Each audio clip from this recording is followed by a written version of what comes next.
nevalgai kitų lašinių kiekvieną dieną nuo ryto iki vakaro, arba bulvių. Mažiau aliejų, visokių mažiau prieskonių.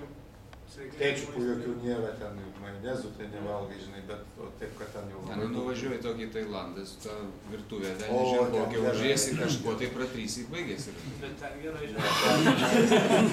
Buvo japonų restoranas, jie varėm. Sušis varėm išimti.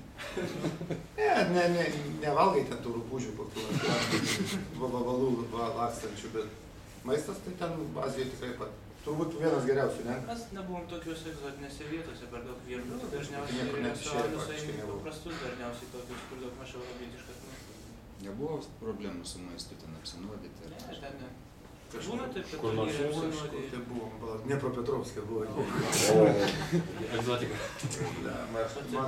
Man jau iškart pavalgius buvo krachas, o jam grįžus savaitę laiko, ne?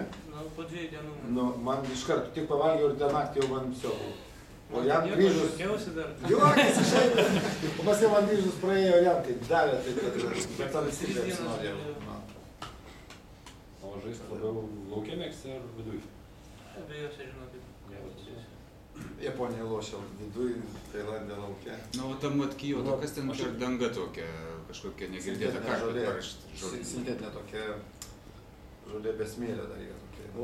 O gruntinis berangis daug atsilieka nuo tvirtos dangos berangio. Ar taip? Geriau lošia kietos ar ant minkštos? Aš ant kietos turbūt, ant greitesnės tokios. Bet?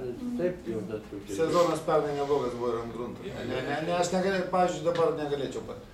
Gal atiduočiau pirmenybę tokią šiek tiek šitam betonui, bet nemanau, kad jo žaidimo pakankamai įvairovė didelė, kad jis galėtų ant grunto galės gerai žaisti.